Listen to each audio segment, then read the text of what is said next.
MPs who meet every year, usually at a very posh location, to discuss, well, who knows? Because, as you've seen, it's all very hush-hush. Guests include the likes of Henry Kissinger, the head of the IMF, and our very own Prime Minister, as well as Mr. Bowles. The PM joined them for this year's top-secret tete-a-tete, which was being held this weekend in the Watford. Sunny Watford.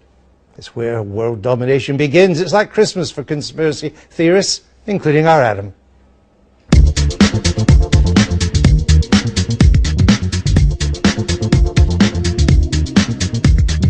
The masters of the universe and their critics have spent the weekend at Watford's posh Grove Hotel for the annual Bilderberg meeting.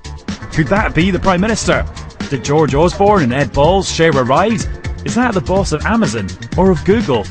Usually top secret, this year the organisers have released a list of the roughly 150 people in there and the topics they've been discussing, including growth, big data and current affairs. The protesters outside accuse this group of everything, from climate change to coups, but they're mainly annoyed about the lack of transparency. The man in the middle of the crowd is Alex Jones, king of the conspiracy theorists. Are there any conspiracy theories out there that you think are just too nuts and are just too extreme about these guys? Yeah, I don't personally think they're extraterrestrials or anything like some people say. Scary stuff, but this protest seems more like a slightly weird party. It's just corporate megadeth, so we're here to destroy them all. Something don't feel right about this today. It's surrounded by a ring of steel and a big but fairly relaxed police presence, which Bilderberg veterans say is a big change. Well, I had a baptism of fire in 2009, just outside Athens, so I went along and tried to cover it and spent a week being arrested, rearrested. While for residents of Watford, it's a bit so what? Well, I heard it was their secret shadow government meetings. Hasn't been held in England for a long while. And what do you think of that? What? Secret shadow government. What's that? Back at base, very few of the 22 invitees from the UK wanted to talk. Well, I just managed to speak to a very senior Bilderberger on the phone. I asked him why all the secrecy, and he said until the 1990s they used to hold press conferences after every meeting, but no journalists turned up, so they stopped doing them. Then, as if by magic, a member of the organisation's influential steering committee turned up in the BBC's offices. What goes with Bilderberg is an informal discussion about politics and the world's problems with a lot of politicians and businessmen. We always produce lists of who's there. It's not secret. But we don't have a mass audience listening to our discussions, so it's a good informal weekend where we get together. The internet is full of nutty theories about how we're ruling the world, we're going to invade America, we're poisoning the watercourses, all this kind of thing. It's very much duller than that, I can assure you. Oh, I'm actually slightly disappointed. Maybe not so sinister after all. But luckily I'm told there's a Bilderberg splinter group called the Trilateral, which includes the Chinese. And you know how open they are.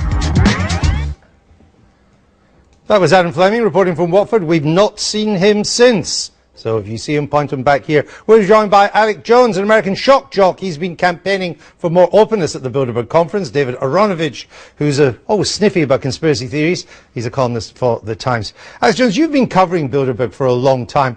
What have you ever found out about it? In that piece you just played, there's nothing in the water. Hydrofluorosilicic acid in major Harvard studies has been causing a 7-fold increase in bone What's cancer. that got to do with Boom. Bilderberg? What have I discovered about Bilderberg? The Yeah. BBC was able to get the documents decades ago that they helped found the euro, which was actually a Nazi German plan to take over countries economically. No, that's on record. And I've interviewed members of the EU Parliament on the subject who were out there at the event. But what's that got to do with 3,000 people. They turned Bilderberg? 1,000.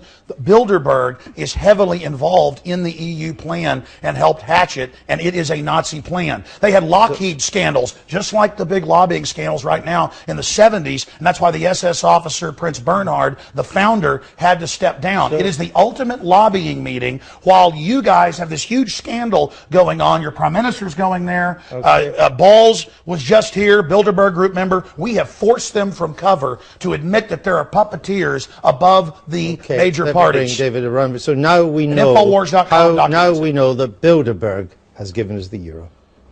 Yes, I mean, if you talk to Alex for any length of time, you discover all kinds of things that you didn't know about the world. We've blown it wide open. You have. You have absolutely blown it wide open. But it leaves me with a huge question for you, Alex. And it's really, you have uncovered the New World Order, which is deadly.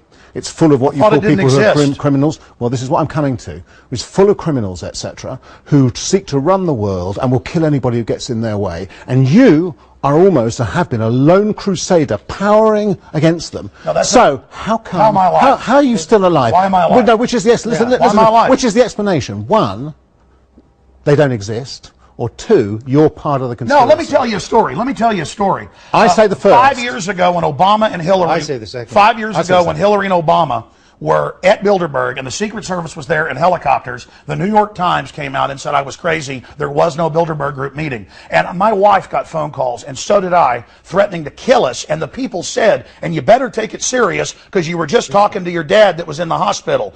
You better shut your mouth or we're going to cut your head off. But now they were going to kill you, they listen to everybody's phone lines. They call up and harass people that expose them and tell them what they were just talking about. They harass people.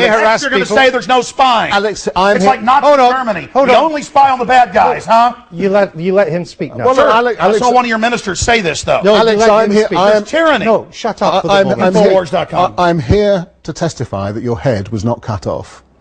Ladies and gentlemen, if they kill me, it turns me into a martyr. It puts big exclamation points on the end of what I've said, and I have put out a lot of information. There's millions of others that are exposing it. And look, we have mega banks that are getting $85 billion a month of U.S. taxpayer money. Most of it goes to Europe and England. British taxpayers, EU taxpayers have to pay to these mega bankers. They're in there setting this up. It's come out. And then the media distracts you with, look at a guy that talked to a lobbyist when the real lobbyist is going on. Listen, you're not going to dominate this. He gets to speak to... It's not your own radio show. Should we be worried about Bilderberg Group at all? It's it's mildly interesting, the Bilderberg Group, and it feels, doesn't it, when you were talking about it in the film, slightly kind of out of date, as belonging to the era when you couldn't even admit in Parliament that there was a secret, when we called the head of MI5M or whatever it was we called them, we couldn't admit to these things. Yeah. And so to the extent that it seems people weren't ready to be spied on yet. What was that a fact? People hadn't been acclimated yet. Could you let him finish? We're in a police state. It's 1984. Yeah, listen, you guys just want to normalize it. Would you let him Alex, finish? how come you're here? If we're in a police state, how come they actually turned back some of my reporters, but they didn't turn me back, and I was told this because they don't want to make a stink. Do you think the BBC is part of the Bilderberg Group? Well, Winston Smith did work here. I mean, come on, Eric Blair worked here, and that's what he said it was. Why do you think we've let you on? Why have we let you on then? Because you guys think that you can manage the whole thing, and now our information's gotten too big. I have 3 million radio listeners a day. That's a low number. 3 million. I get about 50 million YouTube views a month. That's a very conservative number. I make films, put them online for free, that get watched 40 million times, like the Obama deception. That's why, because the establishment doesn't know what to do. Alex has this point, and it's an important one. I would have, say, 10 years ago said, listen to all this stuff. He believes that people put cancer virus in vaccine in order to create a eugenics program. That's what he believes. We talk about medical discoveries. And we would have said, and I would have said, hey, that's kind of mad and so on. And it's an interesting psychological phenomenon. Like Tuskegee, Black men with syphilis. The problem is that conspiracy theories like this are believed in. Hey, listen, I'm here to warn people. You keep telling me to shut up. This isn't a game. Okay, our government in the U.S. is building FEMA camps. We have an NDAA where they disappear people now. You have this arrest for public safety, life in prison. You are the worst person I've ever interviewed. No, it's basically off with their heads, disappear David, them, thank you for being with us. Infowars.com. 11:30. You're watching the Sunday Politics. We have an idiot on the program today. Coming up in just 20 minutes. You will not stop the Republic. Humanity is awakening. Infowars.com. No. You guys are crazy. I'll be looking at the week ahead with our political panel. Until then, the Sunday Politics across the UK. Thinking the public isn't waking up.